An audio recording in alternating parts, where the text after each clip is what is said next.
Assalamu alaikum wa rahmatullahi wa barakatuh.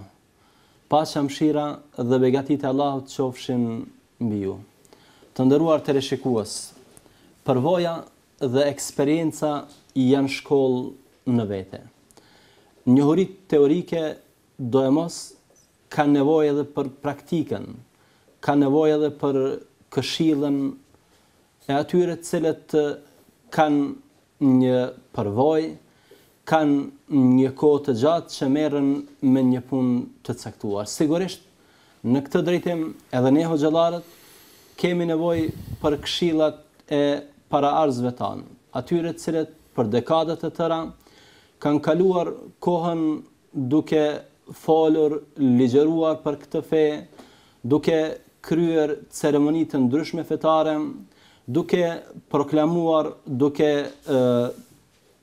kumtuar fjalën e Allahut xhallahu ala në forma të ndryshme. Muslimanët, siç e dini, kanë dhe një tjetër parim i cili nënkupton që ata janë më të mirët në qoftë se shoqërohen me të tjerët dhe durojnë të metat e tyre. Dhe sigurisht se nga ky shoqërim ne do të përfitojmë mësime të shumta, do të përfitojmë këshilla të shumta, do të marrim rekomandime, do të marrim instruksione se si duhet të sillemi dhe të veprojmë me të tjerët.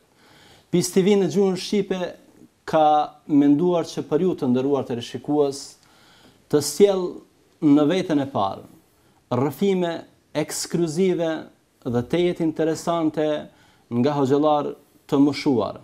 Ata të cilët kanë një kohë të gjatë që kanë shërbyer në këtë vend, i kanë shërbyer kësaj feje dhe janë të njohur për punën dhe aktivitetet e tyre. Kemi menduar që ndryshe nga ajo që jemi mësuar të lexojmë për ta dhe rrallë të shohim e diskutojmë me ta, kemi menduar që ata t'u sjellim në veten e parë, ata na flasin për jetën, për studimet, për punët, për aktivitetet, për sfidat, për problemet, për raportet e tyre me xhamatin, për rinin e cila frekuentonte xhamin atkoh, për mësimin e shumë gjëra të tjera. Kemi menduar që ata t'u sjellim që në një farë forme t'u bindim se ne nuk jemi shkputje e tyre. Ne jemi një hallkë e cila e vazhdojmë një zinxhir të gjatë të atyre të cilët kanë shërbyer në fenë Allahut xhelle wala. Dhe pikërisht për të hapur këtë cikël emisionesh, sot kam ftuar një hoxh të dalluar, një hoxh të dashur për ju, hoxhën Enis Rama, për të folë dhe për të biseduar për raportet tona me hoxhallarët. A janë këto raporte konflikti apo respekti? A jemi ne mirënjohës apo përbuzës të punës së tyre? A kemi që të përfitojmë prej tyre apo jo? Në emrin tim dhe në emrin tuaj i dëshiroj mirëseardhje në këtë emision hyrës. Mirë se vini. Mirë se gjej, zoti shpërblet. Ju falenderojmë fillimisht për kohën që keni gjetur për të qenë bashkërisht me ne dhe për të hapur këtë seri të re të ligjëratave në PIS TV. Hoxhë nderuar, kemi apo jo konflikte ne të rinë me të vjetrit? Bismillahirrahmanirrahim. Fillimisht më leja që në hyrjen e këtij emisionit Allahun ta falenderoj dhe një falënderim i posaçëm Zotit xhallahu ala që na ka përzgjedhur të jemi bartës të këtij emaneti të shenjtë dhe shpresojmë që të jemi nga trashëgimtarët e mirëfillt të dërguarve të Zotit xhallahu të cilët e bartën me dinjitet dhe përgjegjësi të madhe, sakrificë, domethënë emanetin që Zoti xhallahu ala i ngarkoi me të. Është një pyetje që mendoj përgjigja më e mirë është realiteti. Përgjigja më e mirë është ajo çfarë ne u drejtojmë me të dhe me porosi që ne flasim përmes tyre me xhamatin ton. Njerëzit të cilët nuk u kanë dashur të mirën hoxhallarëve, të cilët kanë tentuar të marginalizojnë vazhdimisht, kanë tentuar që këta hoxhallarë të defaktorizojnë për gjatë tërë kohës njerëzit të cilët kanë keqkuptime të ndryshme në këtë drejtim, Edhe kësaj radhe mendoj se ata fabrikojnë dhe prodhojnë një realitet, në thojë them, që nuk ekziston, se gjenerat e reja të xhallarëve nuk janë sikurse ata të vjetrit. Nuk janë vazhdimsi. Nuk janë vazhdimsi dhe kjo e ka një tendencë të rrezikshme për treguar se hoxhallarët e ri importojnë një islam që nuk i takon këtyre trojave. Nuk është tradicional, nuk është i këtij veni dhe ne kërkojmë t'i kthehemi hoxhallarët të vjetër. Pra është klasifikim tendencioz. Patjetër, nuk ka asgjë tjetër përveç kësaj. Nga se nuk qëndron në asnjë fakt, në asnjë argument. Përkundrazi, unë mendoj se hoxhallarët e rinj që kanë ardhur janë pak ndoshta po më ne kushtimisht më liberal se hoxhallarët e vjetër. Nga se ata kanë qenë më parimor se ne, ata kanë qenë më stabil, më qëndrueshëm, madje kanë qenë edhe më këmbgulës në përhapjen e parimeve fetare se që jemi ne sot. Andaj në qoftë se ata të cilët dëshirojnë që ta kenë një qasje selektive për ballë islamit, më le do e gjojnë derën tek hoxhallarët e ri se tek hoxhallarët e vjetër. Prandaj nuk ka asnjë konflikte, përkundrazi, nuk ka asnjë lloj mospajtimi, ne jemi nxënës të tyre, kemi mësuar pranë tyre dhe jemi frymëzuar nga mësimet dhe sakrificat e tyre dhe vazhdimisht në lutjet tona ne i drejtojmë Zotit xhallahu ala që Allahu të shpërblen me të mirët e tij dhe mendoj se nuk është kjo vetëm një kthim i të mirës që u kemi obligim, por para së gjithë është obligim fetar, nga se ka thënë i dërguari sallallahu alaihi wasallam, men lem yashkurin nas lem yashkurillah. Ai që nuk e falëndron njeriu, nuk e falëndron, as nuk mund ta falëndon Allahun e mënduar. Po, hoxhë nderuar, përmendet në vizuat një gjë shumë interesante, se ata që janë munduar të bëjnë këso klasifikime kanë pasur tendenca qëllimkëqia. Po, ne nga kënd vështrimi fetar, çfarë sjelljesh ose cila duhet jetë ajo etika jonë karshi të vjetërve? Do të thotë në përgjithësi karshi të vjetërve, por edhe karshi atyre të cilët janë mësuesit tanë, siç edhe e potencove ti. Baza e këtij respekti nuk është edukata familjare. Baza e këtij respekti nuk është interesi i caktuar personal. Edhe pse gjitha këto edukata familjare, domethënë edukata që ne e mësojmë në shkollat tona kështu me radhë, kjo mund të shërbejë si një bazë. Mirë, po baza kryesore mbi që ne e ndërtojmë respektin për vetën tonë është porosia e Muhamedit sallallahu alajhi wasallam, i cili thotë: "Leysa minna man lam yuqir kabirana." Nuk mund të jetë për neve.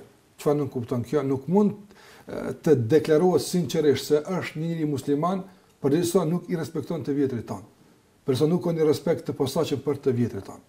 Mirë, po ne jetojmë një kohë, o gjendëruar sikur që e dini edhe ti mirë, një kohë kur po shkaktohen huti të shumta dhe po tentohet të futet një kaos i madh në botën e kuptimeve dhe koncepteve. Andaj njerëzit për shembull e lansojnë një koncept saktuar, pastaj japin kohën e dur në bazë të interesit që ata e synojnë. Andaj fjala respekt çfarë nën kupton? Çfarë duhet të kuptojmë fjalë respekt? Ne duhet para gjallarët të vjetër apo ta ulim zërin. Duhet para tyre të heshtim. Duhet që të respektojmë maksimalisht më tepër se ndoshta edhe prindin ton. Nga se jo rrallë duhet që nga ta të kemi përfituar më tepër se nga vetë prindrit ton. Apo dhe vetë fakti që ne po i ngrejmë mbi prindrit ton nuk kupton se për çfarë respekti bëhet fjalë. Mirë, po nganjëherë njerëzit në qoftë se ti prezanton një mendim pak më ndryshe, e i cili nuk nënkupton detyrimisht rënimin e mendimit të vjetër, ose mungesë respekti ndaj tij. Po, kjo mendoj se kjo mungesë respekti. Absolutisht, nga se vetë hoxhallarët me vetën e kanë mësuar kështu. Fakti që në botën islame ekzistojnë dhe kanë ekzistuar vazhdimisht mendime të shumta, kjo asnjë nuk kanë nënkuptuar se këto mendime duhet të shërbejnë edhe për përçarje. Janë vindarse. Absolutisht. Imam Shafiu rahimahullah, një nga dietarët e njohur që sot është një nga hoxhallarët e ndjekur shumë anë mban botës islame, në një rast kishte pasur një debat me një mik të tij hoxh dhe normalisht nuk u pajtuan rreth një çështje caktuar. Dhe u ndan. Por pas saj Imam Shafiu mund një përshtypje se mos vallë shoku i tij, miku i tij mund të preket nga ky mospajtim dhe subhanallahu, shkoi natën tek ai dhe tërkitin din e tij. Dhe tha, fakti që nuk pajtohemi këtë çështje nuk kupton se nuk kemi mbetur vëllezër. ne jemi musliman. Prandaj njerëzit tentojnë që edhe një gjelpër ta gjejnë për të futur brenda rreth xhallarëve dhe për t'i ndarë, për t'i përçarë, për shkaktuar hutin xhamat. Absolutisht, përkundrazi, ne mburremi që kemi paraardhës sikurse janë xhallarët tanë. Dhe këtë them me sinqeritet më të plotë. Ne mburremi me të vërtetë për sakrificën e tyre për gjatë 50 viteve të tmerrshme të sistemit komunist, si arritën ata të mbajnë të gjallë ndjenjën islame dhe si arritën ata të mbajnë të ndezur shkëndijën e besimit. Ne mburremi që kemi mësuar para tyre. Dhe elhamdulillah, ka dashur Zoti xhalla xhelalu që sot hoxhallarët që ndoshta janë më të vjetër në Kosovë, kemi mësuar diçka prej tyre. Andaj edhe nëse shkojnë, neve na mbetet një kujtim i mirë nga ata që kemi mësuar nga ata, por para së gjithash, para se ta mësojmë mësimin e caktuar, kemi mësuar nga ata modestinë, kemi mësuar nga ata devotshmërinë e shumë gjëra të tjera. Prandaj shpresoj që të jemi bardhë të denj të këtij maneti të ngarkuar nga ana e paraardhësve tonë. Pra, ju përmendet se parimisht duke u thirrë në ato konceptet islame për respekt të vjetërve, ne duhet që të respektojmë të gjithë, po me thekë veçantë dietarët dhe hoxhallarët. Përmendet në fakt potencuohet edhe vlerësimin tuaj që e keni për hoxhallarët, por do doja nga një kënd vështrim tjetër. Përmendet se mund të ketë që shumë normale mendime të ndryshme dhe kjo është, si thua, thesar në vete, është pasurim i atij mendimit përgjithshëm islam. A ka gjëra që ne mund t'ju referohemi hoxhallarëve të vjetër, që ne mund të përfitojmë nga përvoja e tyre, që ne mund të këshillohemi, mund të ozohemi nga rrëfimet, nga e kaluara, nga ajo sakrifica që përmendet për arsye se shumë prej tyre kanë përjetuar edhe regjimin e egër, kanë përjetuar regjimin komunist. A ka, do të thotë, gjëra që ne mund të ndalemi dhe të marrim prej tyre?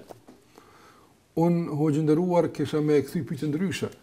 A ka ditë që nuk mund të përfitojmë nga ata? Nga se tëra që ata kanë bërë është një thesar i hapur për neve që ne mund të përfitojmë vazhdimisht nga ata. Andaj është një gjë më rëndësi, të cilën mendoj që duhet ta potencojmë vazhdimisht kur bie fjala për mendimin ndryshe. Mendimi ndryshe nuk nënkupton përdhim të mendimit tash në këtë kohë. Nga se nuk guxon në islam të përdhohet një mendim i ri tash në emër të asaj të mendojmë ndryshe, dhe që ky mendim nuk ka ekzistuar kurrë. Prandaj edhe hoxhallarët duhet të ketë një mbështetje, një referencë. Patjetër. Andaj për shembull, nëse me hoxhën e lagjës ose të xhamisë, në çështje të caktuara, për shembull, mund të kesh mendim ndryshe. Kjo detyrimisht tregon se ti me hoxhën e qytetit tjetër e ke marrë mendimin e tij.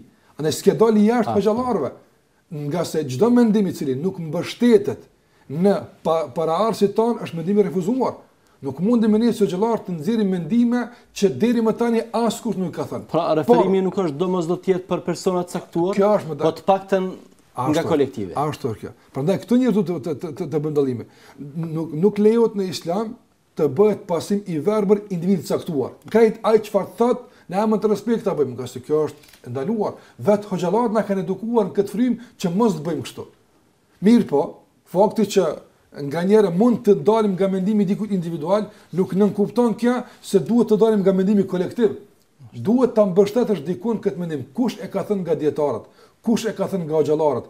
Për çfarë arsye je bardh nga ky mendimin tjetër? A ka fakte, a ka argumente? Atë gjitha këto bëhen me qëllim që t'ia qellojmë asaj që ka bërë i dërguari sallallahu alajhi wasallam, dhe e tëra duhet të bëhet në frymë teje të një respekti të madh, të një vllazërie islame, sikur na ka mësuar Allahu xhallahu ala, e asesi në frymën e rënimit fatkeqësisht, e asesi në frymën e akuzave, në frymën e fatkeqësisht në ndodhe shpifjeve të caktuara kështu më radh, sikurse për kohë caktuara ka qarkulluar në mes në grupeve të caktuara të rinjve fatkeqësisht, dhe kjo nganjëri i është adresuar disa hoxhallarë padrejtësisht, se për shembull hoxhallar caktuar, madje dietar të mëdhenj sikurse Imam Abu Hanife rahimullah nuk ka ditur hadithe.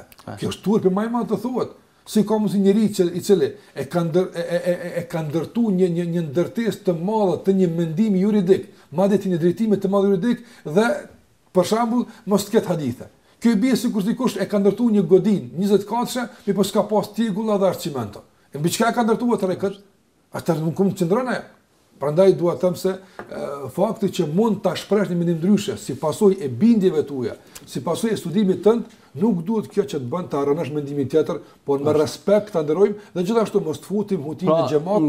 Nga njëra anë kemi keqdashës, të cilët qëllimshëm janë munduar që të fusin këto huti në mënyrë që të shkaktojnë një kaos, një tollovi, por fatkeqësisht ndonjëherë mund të kemi edhe të tillë që keq interpreton një fakt ose një gjë, nuk e ka kuptuar dhe pastaj kjo mund të vishet një grupi. Ajo që është e rëndësishme këtu dhe që në vizova për gjatë kohës që ju flisnin, është se mendimi ndryshe që duket sot, në të vërtetë nuk është i ri. Nuk është që është prodhim i kohës tonë, por është diçka që ka në referencë në të kaluarën, diçka që është mbështetur tek hoxhallarët e vjetër.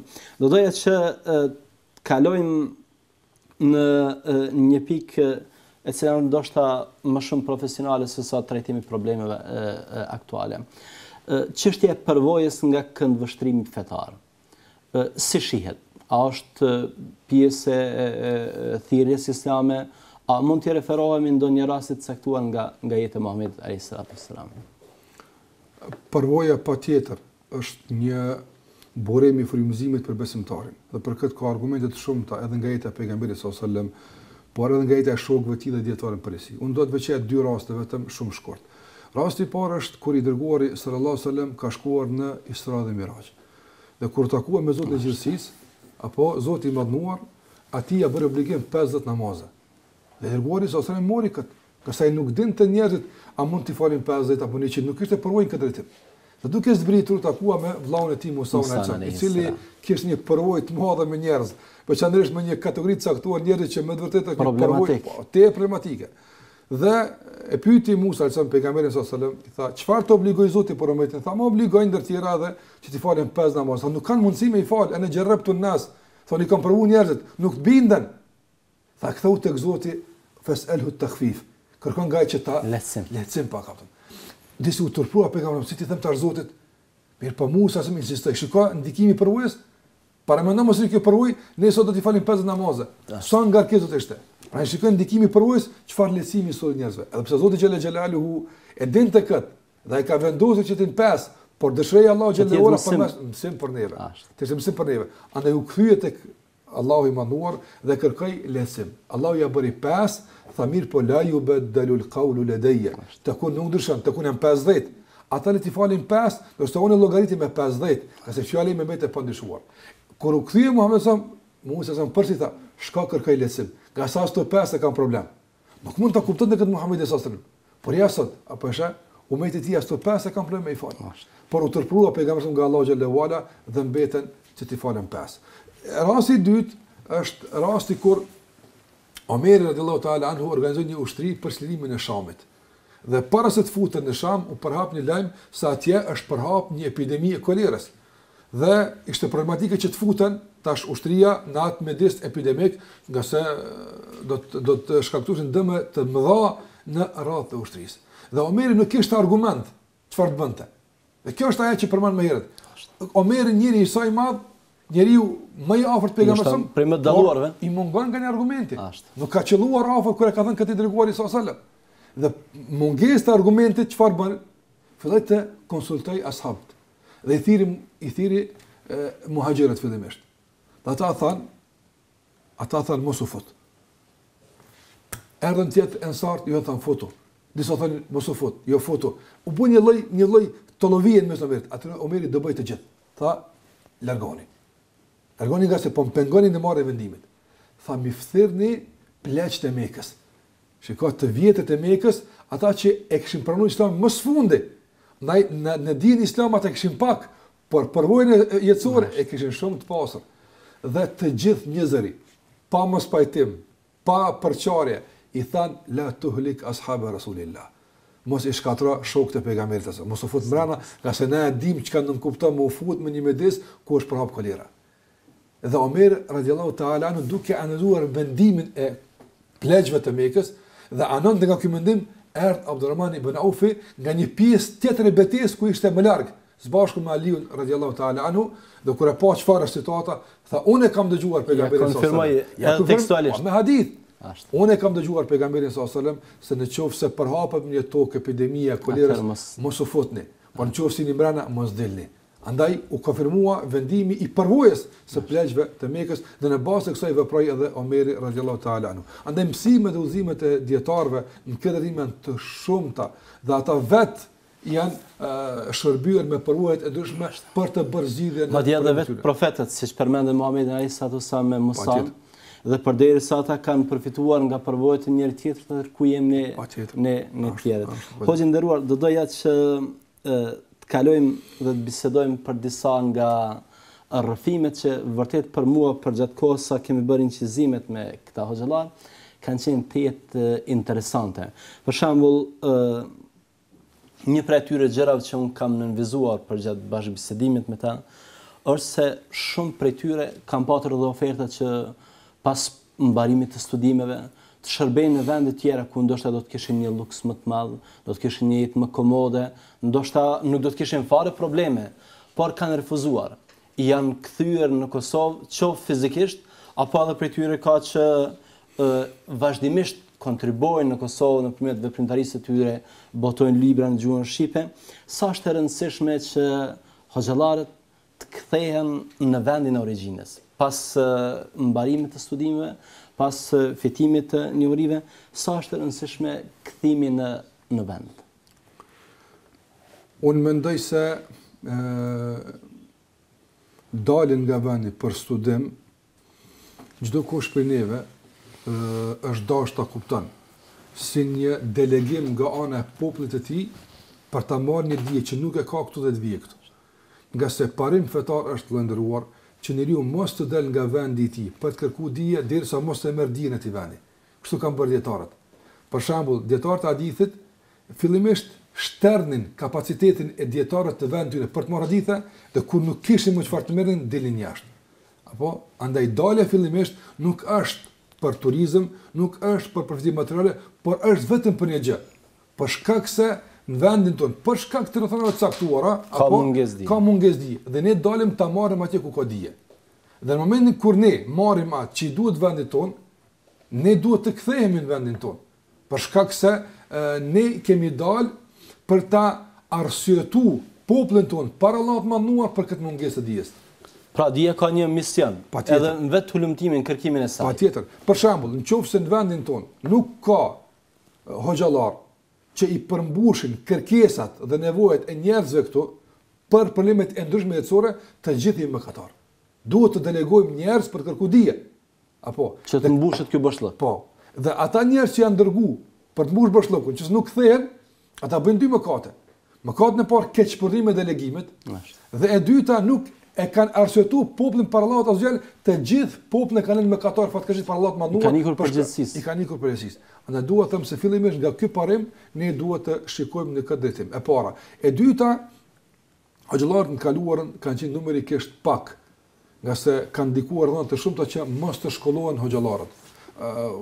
Ose për shkak të, domethënë, presionit të madh të sistemit, ose edhe për shkak të jo perspektivës materiale. Nga se hoxha ka qenë gjithmonë më i keq trajtuar materialisht, varfëria, gjithë ato kanë qenë pjesë përbërëse jetës së tij.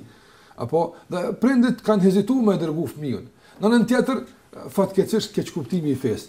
Ne e dimë se njerëzit, domethënë, në momentin kur nuk ka pas mundësi të inkuadrohet fëmiu i tij në asnjë nga profilet e caktuara shkencore, atëherë ka deleguar për hoxh. Fatkeqësisht, po them fatkeqësisht, kjo është një reflektim serioz i keq kuptimit të fesë. Nga se Allahu xhallahu ala pejgambert i ka zgjidhur njerëzit më të mirë, më të dijshëm. Apo është ka zgjidhur këtë qoftë. Dhe kështu duhet të jenë trashëgimtarët e pejgamberëve. Andaj në atë ku padyshim dalja nga vendi do t'i kushtonte shumë vendit tonë.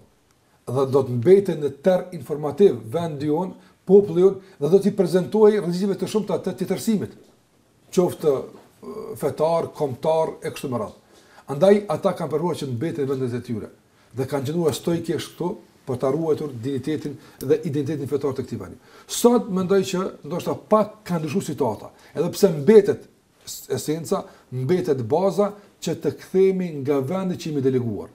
Por nëse në vendin tonë nevojat deri diku janë plotësuar me xhallarët e vendit tonë, atë nuk prish punë që hoxha të kërkon dikun ku mund të shërben që të mbush një boshllëk, nga se tashmë kemi diasporën padyshim në nevojë të mëdha, dhe nuk duhet neglizhuar atë kapacitet të madh që është jashtë. Ata janë pjesë e jonë. Patjetër, ata janë pjesë e jonë, dhe unë mendoj se ai hoxh i cili në koordinim me xhallarët e vendit të tij, thotë ju mbane kët meydan, unë po shkoj ti mbajnë mendjen tjetër dhe bashkëpunë këtë drejtim, kjo është bashkëpunë më e mirë mërkueshme në këtë drejtim.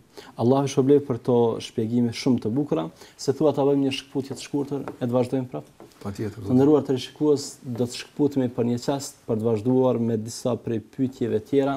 Qëndroni me ne.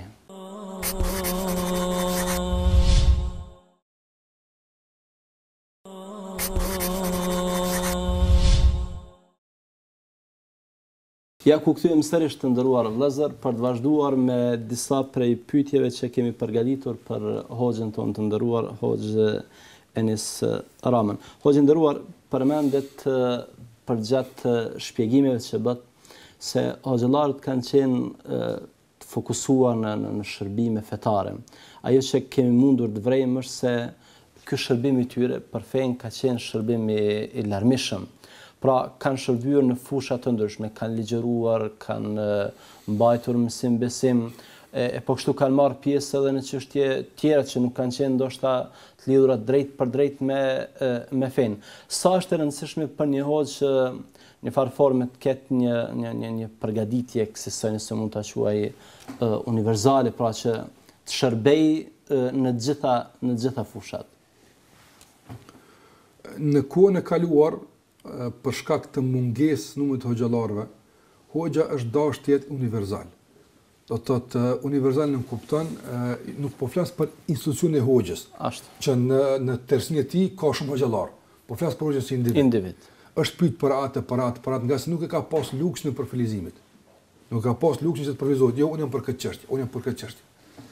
Apo dhe kjo ka për hoxhën që të jetë i prezant në shumë mejdane. Nganjëherë ndoshta jo me kvalitet të kërkuar, për shkak se normal nuk nevoja ashtu ka qenë. Po nevoja ka kërkuar që aty dhe ka kontribuar. Në anën tjetër, domethënë, sot ka tendenca që përkundër numrit të madh të hoxhallarëve dhe tashmë mbushje së boshllokut, edhe pse gjithmonë ka nevojë, po them në krahasim me të kaluarën, tashmë ka tendenca që nga çarshët të ndryshme të kufizohet roli i hoxhës. Pse hoxha përzihet këtu? Pse flet ai këtu? Pse jo ti mos fol këtu? Unë mendoj se nuk guxon askush ta kufizon rolin e hoxhës. Jo për shkak të hoxhës, po për shkak të mësimeve që i bën. Që përfaqëson. Po. Çfarë përfaqëson hoxha? Përfaqëson Islamin, i cili ka ardhur për jetën e njerëzve, për të mbuluar gjitha gjërat gjitha sektorët e jetës. Allahu thot në Kur'an: "Ma farratna fil kitabi min shay." Këtë libër nuk lam mungo asgjë. Asgjë nuk kupton, do thot asgjë, pikërisht me plot kuptim fjalës asgjë. Mirë, po çfarë duhet të bëjmë ne sot si hoxhallar? Unë mendoj se ne duhet që nga universalizmi i detyruar të hoxhallarët kaluar të kalojnë në profilizëm.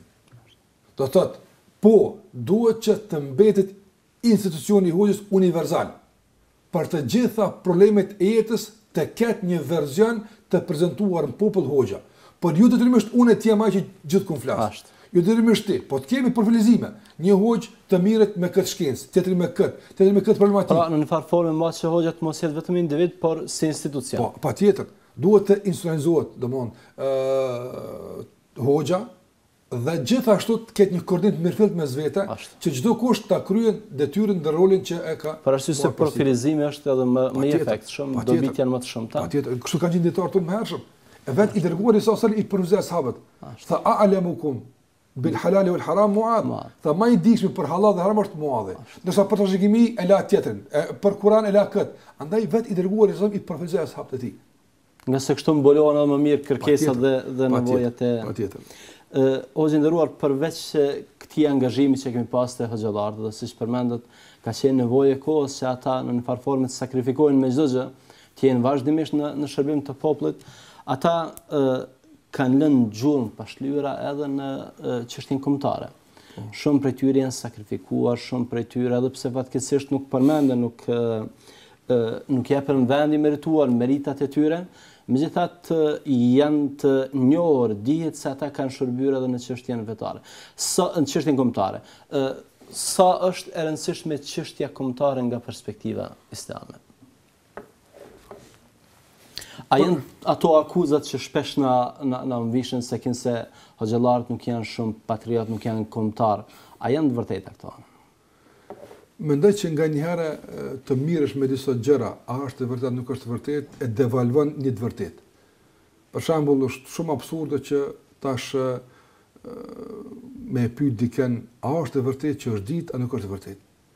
Ai këtë kupton si provokim, kjo shumë aq është e qartë që kjo do të ka të bëjë me një akuzë ndaj mesë, jo që ti detyrimisht po të me ditë mendimin.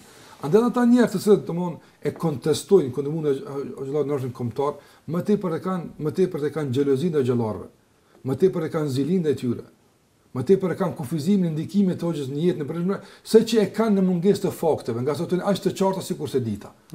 Nga se roli i hoxhës do të thotë nuk mundet hoxha mos të jetë kontribues në kombëtar. Nuk ka mundësi, edhe po desh nuk mundet. Nga se detyrimisht detyra e tij, misioni i tij, s'po them profesioni i tij, nga se nuk është profesion, është mision.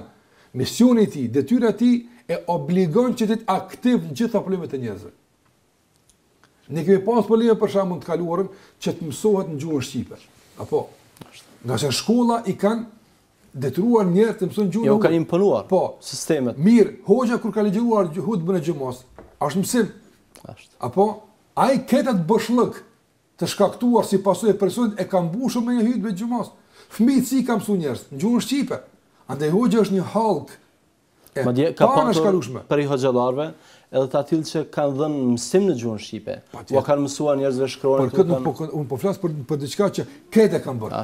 Ja pse ka pas dalluar pas po të gjithë e kanë bërë pa përjashtim, në çfarë gjuhë kanë lexuar, në çfarë gjuhë kanë mësuar fëmijët. Para se të mësuan alfabetin arab, u kanë mësuar alfabetin e gjuhës shqipe. Andaj mendoj që themel i çdo kombi është gjuha e tij. Çfarë kuptimi ka një kom nëse nuk e ka ruajtur gjuhën e tij? Gjithashtu në kontributin e hoxhallarëve në betejat e ndryshme, luftat e ndryshme. Nuk ka luftë që nuk ka pjesëmarrje fizike. Angazhim drejt për drejt. Drejt për drejt. Të gjithë ata trima që u konduhet sot, nëse pak më thellë shikojmë jetën e tyre, do të shohim se për rreth vetë kanë pas 3, 4, 5, 6 hoxhallarë. Të gjithë ata.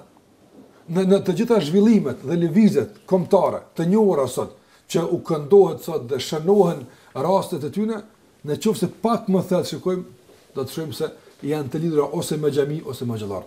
Sikurse lidhja e Prizrenit, e lidhje të shumta që fatkeqësisht mundon njerëz ta mbulojnë të vërtetën, po ja mund mbulohet një kohë caktuar, po patjetër do të del një kohë kur të shfaqen gjithë ato vërteta nuk mund të mohohet. Andaj mendoj që ne duhet të vazhdojmë më tutje që të kontribuojmë edhe ne hoxhallarët e ri, të ndjekim shembullin e hoxhallarëve të vjetër.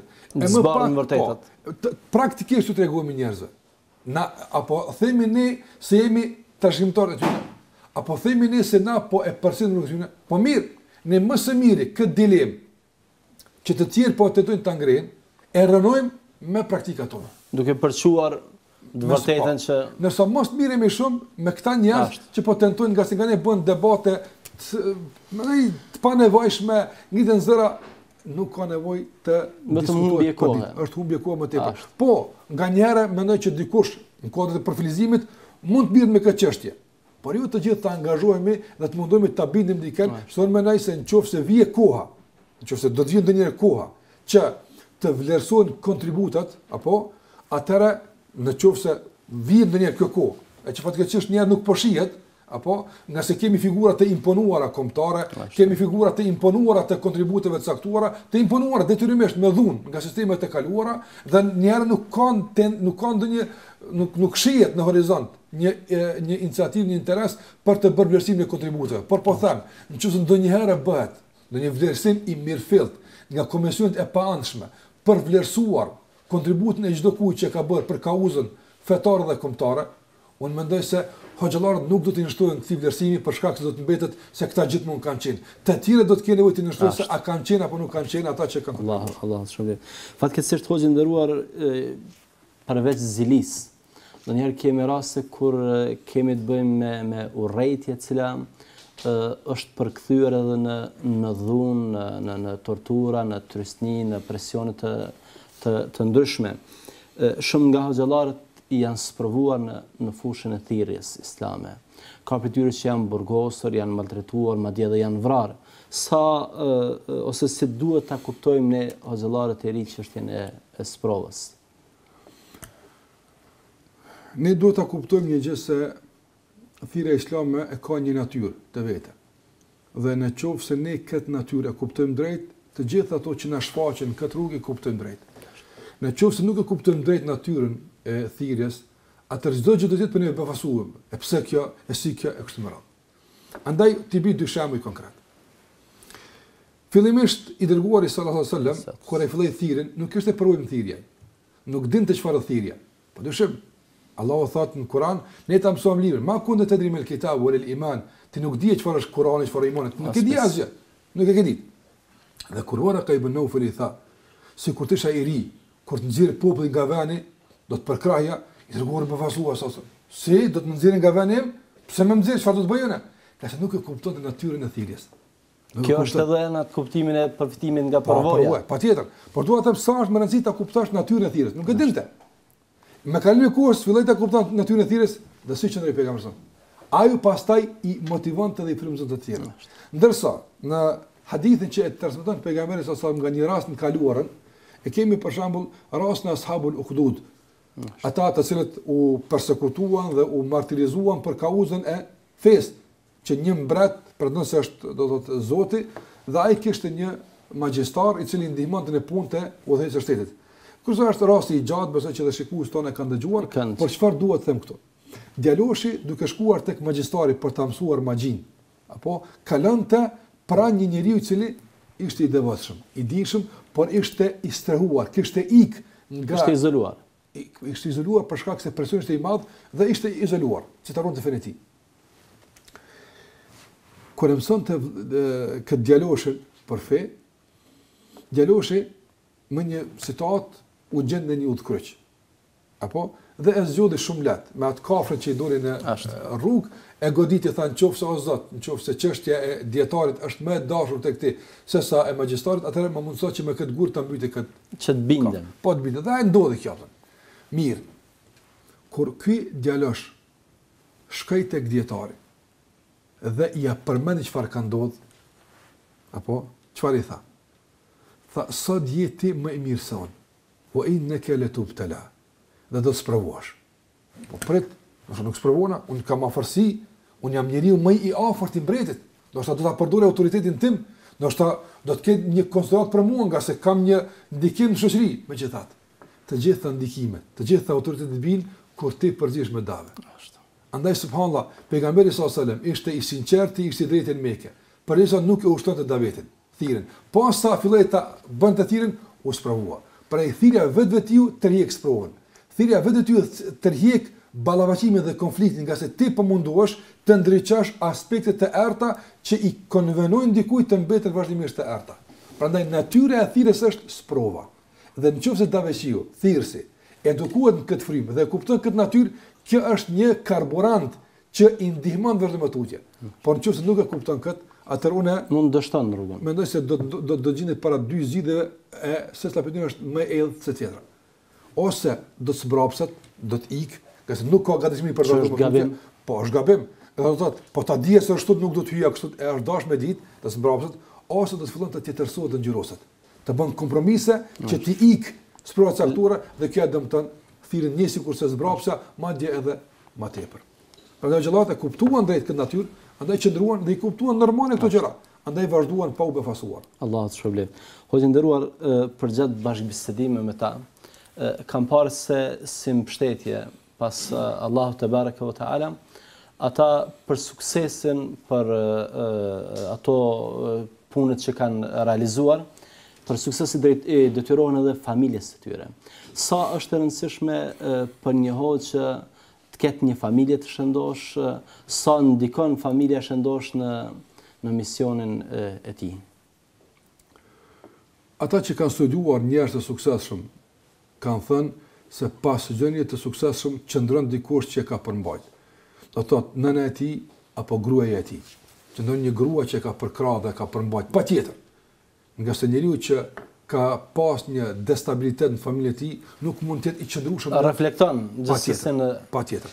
Andaj ne nuk kemi nevojë të shkojmë larg hoxhën e nderuar nga jeta e pejgamberit sallallahu alajhi wasallam. Kush e përkrahut të dërguar në ato situata të vështira, momente të rënda kur u ballafaqua me një krijesë që nuk e kishte parë kurr, u ballafaqua me një mision që s'kishte dëgjuar kurr. Me këto vërtetat që përmend se do të sprovohet. Po kush e gruaja e tij? Hatixha radiallahu ta'ala anha, një grua e mrekullueshme, një grua që padyshim është model edhe për burrat e sot, vetëm për gratë. Andaj unë mendoj se gratë e misionarëve, thirrësve, hoxhallarëve duhet të kuptojnë natyrën e thirrjes një sikurse edhe hoxha. Ta kupton se është normal që burrit mungon nga shtëpia. Është normal që burrit të ballafaqohet me probleme të shumta. Është normal që mos kesh rahati nga thirrjet e shumta, nga ndërhyrjet e shumta, gjitha këto janë normale.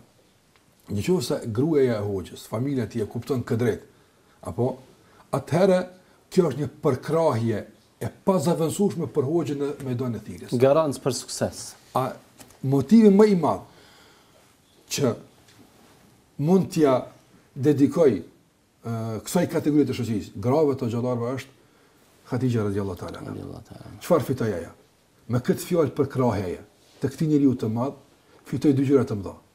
E para ishte gruaja e vetme, madje sa e di nga argumentet, edhe personi, krijesa e vetme nga njerëzit pas pejgamberëve që u përshëndet nga Allahu drejt për drejt. Apo Allahu, Muhamedi tha, inna Allaha yuqri'uki salam. Allahu po të bën selam. Kjo është një përzim i drejt për drejt. Pse po të bën selam? Për shkak se po ja përkrah robën. Jashtë. Veç për këtë arsye. Andaj çdo grua që përkrah hoxhën, ajo që qëndron pas tij, e motivon, e stimulon, nga si njerëz mund të dekurajohemi, mund të zhgënjemi nga njëri, mund të dorëzohemi apo, por gruaja është ajo që e mban burrin, dhe është ajo që e motivon të thotë ke frikë Allahun, po ngritu, na keni neve prapa, apo? Padyshim se kjo meriton, ndoshta jo drejt për selam, se kemi argument për këtë, por diç shumë të madhe nga ato të gjithësisë. Dhe gjithashtu Erzibili dhe i tha, përzoje Hatixhen, për një pallat që përshkroi dërguari në mënyrë të bukur për këtë grua të madhe. Dhe Muhamedi sallallahu alajhi wasallam kur nuk e harroi. Andaj edhe hoxha, nëse më të vërtet, dhe shpresoj që kështu të jetë, apo nëse ka përkrahje nga gruaja e tij dhe ka një shtyrje në këtë drejtim, apo nuk duhet ta harron kurrë këtë mbështetje. Ka si dërguari sallallahu alajhi wasallam edhe kur vdiq Hatixha e vazhdimisht për të mirë. Vazhdimisht për të mirë, saqë Aisha xhelozonte ndaj edhe për së vdekurit. Tha deri kur do e përmendesh këtë plak? Nga se gjithmonë pejgamberi sa më përmendte, nga se ishte mirënjohës për kontributin që gruaja dha në këtë drejtim. Andaj mendoj që familja është një çerdhe e rëndësishme, është një vendkthim i domosdoshëm dhe vendimtar për hoxhën për të vazhduar më tutje. Dhe padyshim se suksesin që sot ne e gëzojmë në jetën e përditshme, një masë e madhe, domethënë e këtij suksesi i kthehet mirëkuptimit të familjeve tona padyshim. Dhe besoj që çdo hoxh e ndon me mua këtë mendim. Hoxhë nderuar, për gjatë atyre misioneve që kemi realizuar me këta hoxhallarë të vjetër, kemi parë se ata janë sprovuar, por është interesante se nga përshkrimet që i bëjnë atyre sprovave, nga ato akuzat që janë veshur, hasim një lloj ngjajshmërie ndërmjet kaluarës me të tashmen. Madje në disa raste pothuajse janë ata që sot flasin. Për shembull akuzimin e Islamit, akuzimin e muslimanëve, madje nga ajo që ju përmendët dhe unë nënvizova, se janë munduar që një farë forme profesionin ose misionin e hoxhës ta shpallin si diçka nuk është i avancuar, nuk ka diçka mirë në të. Sa është interesante ta kuptojmë këtë, ose si shpjegon ju këtë lidhshmëri të sotmes me të kaluarën në kuptimin e këtyre akuzave që i mbeshin Islamit. Kjo shumë thjesht kuptohet në momentin kur ne dim drejt ta orientojmë burimin e gjithë kësaj xhelozie dhe zilie. Apo? Unë mendoj se sot muslimanët kanë nevojë në mënyrë pak më të drejtë ta kuptojnë sherrën e shejtanit në jetën e tyre. Sot shejtani përmendet si diç e izoluar dhe më tepër kemi betejë individuale me te, apo kur na bën vezvese, na pengon, se që shejtani mund të jetë një thurrës ideal i gjitha komploteve dhe i gjitha intrigave që thurren në drejtim të thirrjes në rrugën e drejtë. Prandaj, nëse kuptojmë se burimi i shirit është një, apo atë nuk më rëndësi argat. Apo, më rëndësi është arkitekti është një. Kush do të vazhdon me ndërtesën? A do të jenë këta punëtorë ata nuk është më rëndësi. Idetë i vazhdojnë. Ato vazhdojnë. Andaj sot mendoj për shembull një firmë i ndron punëtorët. Nuk është ndërsa ti nuk e vren si janë ndru fare. Po pse? Sepse puna shkon në bazë të një plani, po shkon në bazë të një plani të caktuar. Andaj ai plan është hartuar që moti, apo që të mbyllet goja e atyre që ndriçojnë ambientin. Është shumë normale kjo. Ka ndodhur kohën e pejgamberit sallallahu alajhi wasallam, ka ndodhur përpara. Dhe unë këshilloj veten time dhe hoxhallarët përgjithësi të gjithë neve si musliman që të jemi në lidhje sa më të ngushtë me historinë dhe biografinë e Muhamedit sallallahu alajhi wasallam. Wallahi kam një bindje dhe kam provuar në disa raste që nganjëherë kur lexon nga jeta e tij bindesh se bëhet fjalë për sot. Pastaj ngjarjet janë aktuale. Po të njëjta. Edhe unë do të veçoj dy gjëra shumë të rëndësishme, apo që shumë të ato për treguar ngjashmërinë e rasteve dhe intrigave dhe planeve dhe gjithë atyre që thurren në këtë drejtim. E para është defaktorizimi dhe mos ndikimi në shoqëri. Ata tentojnë maksimalisht. Shikoj pejgamberin, unë e çuditem. Wallahi kur lexoj atë periudhë pejgamberin tranzitore nga mos pejgamber në të qenë pejgamber. Son ndryshime kanë ndodhur në tij. Kur nuk ishte pejgamber, ishte shumë faktorë në shoqëri. Në çështjen e respektit, ndikimit. Me plot kuptimin ishte shumë faktorë në shoqëri. E pyetin për atë, ndonte, madje a din me siguri, se për shikues po ju dini me siguri se i dërguari sa sallallahu ishte ai që emanetet e Kurajshëve rushin tek ai. Ai ishte faktor. Ai ishte besniku. Ai mbante ekonominë e shtetit. Do ishte faktor për ekonominë, nga se gjithë aparatet ishin tek ai. Ai ishte faktori i sigurisë. Ai ishte faktori i sigurisë. Sa herë binin konflikt Kurajsh, ai u aqerçonte ka duhet ja mbajnë. E kështu me radhë. Dhe për një herë në mëngjes u ngrit dhe u tha, po t'u them nëse do vije një arming nga çështje. Po si jo, tha, nuk na gënjur asnjëherë. Dhe pas që e konfirmoi të qenit faktor shoqëri. Qas un po i them vjen një ushtri duhet luftuar, apo dhe jo mobilizoni, unë jam faktor i mobilizimit atëherë, apo dhe jo ma konfirmuat anjëra. Pra un po i them se Zoti më ka dërguar pejgamber, mor fjalën. S'është më faktor, madje nuk e pyetën as për vetën e tij. Por e keqtrajtuan, e dëbuan, e rrahen, ja persekutuan, i thartë kështu me radhë, nga një faktorizim total, apo në një tendencë për defaktorizim total. Apo edhe sot kështu bëhet. Tentohen që të defaktorizohen totalisht hoxhallarët. Mos të kenë ndikim. Sepse këtë nuk mund ta bëjnë. Nëse bëhet fjalë për zemrat e njerëzve, nuk bëhet fjalë për gjymtyrën e tyre. Ti mund dikon ta parangosesh, apo dhe mos ja mundsosh të më hap mua dorën. Apo, por nuk mund t'ia ndalësh zemrën e tij që të më don mua. Kjo është e pamundshme. Prandaj mendoj se defaktorizimi i xhallarëve është një tendencë e rrezikshme që duhet jemi të vëmendshëm dhe të vëdijshëm që të jemi të kujdesshëm me faktorizimin që Zoti xhallahu po na jep. Qase nganjëherë mund të keq përdorur ky faktorizim dhe të ndihmojmë të tjerëve me pakujdesinë tonë, me pamaturinë tonë që gjitha këto të shërbejnë për defaktorizimin e xhallarëve. Apo është? Apo që duhet më ngu këto? Apo është që nuk duhet këtij të japet hapësirë publike? Apo është se nuk duhet ky të sillet në TV? Shikoj çka flet. Ne duhet jemi të vëmendshëm se rast të izoluara merren si argument për defaktorizim të xhallarëve, se nuk duhet në gjuhë total. Andaj ne duhet të jemi të vëmendshëm në këtë drejtim. Dhe e dyta, do që shumë përdoret tek xhallarët, është akuzimi i xhallarëve se i shërbejnë agjendave të huaja. Dhe kështu ishte edhe me pejgamberin sallallahu alajhi wasallam. Pra janë vazhdimsi. Çfarë than për pejgamberin sallallahu alajhi wasallam? Thanë mëson një njeri huaj, nuk është arabaj. Apo një njeri që ka tendenca, bën aprish shoqërinë, traditën e kështu me radhë. Edhe teknik, kështu ka qarkulluar. Sa janë tregimet, ato as prallën nuk këndroj. Apo e që njerëzit me bindje transmetojnë se këtu ka pas hoxhallar nga Rusia. Ka qenë të paguar me aprish fen, apo dhe gjitha ato shpjegimet parimore që e kanë ruajtur moralin e shoqërisë, që e kanë ruajtur shëndetin e shoqërisë kundërtën. Po, gjitha ato mundon të thënë se jo këto pirozë janë apo. Apo janë pirozë. Prandaj mendoj se tentohet të njolloset identiteti i hoxhës se i shërben agjendave të huaja. Ne duhet të jemi të kujdesshëm në këtë drejtim, apo që agjenda jonë të jetë agjendë e vendit tonë. Prandaj hoxhallarët duhet që në ligjëratat e tyre të mirën me problemet e vendit të tyre, e jo problemet e jashtme, apo nga se nuk i kemi përfunduar tonat ende, e që dalim jashtë të zgjidhim probleme të tjera. Apo mos pajtimet që janë në vend arabe nuk duhet të sillim në vendin ton, nga se atëherë vërtetojmë se shërbejmë agjenda të huaja. Përderisa ne kemi agjendë vendore dhe problemet tona, ligjëratat tona, trajtimet tona janë tërësisht origjinale që burojnë nga problemet e popullit, gjithë ato të njëjtat do të rënohen me lejen e Allahut të Madhëruar. Hoxhë nderuar, ne jemi krejt në fund të emisionit dhe do doja që ta diskutojmë kalim të një çështje interesante. Fjala është për pensionimin e hoxhallarëve. Nuk dua të flasim nga aspekti administrativ, por kam vërejtur se shumica prej tyre, ndosë se kanë kaluar, tashmë janë edhe në moshë të shtyrë, ende disa janë aktiv, ndërsa të tjerët ende i mundon, i prekupon ajo, pse nuk i është dhënë hapësirë që të punojnë. A duhet lidhet puna e hoxhës me moshë të caktuar?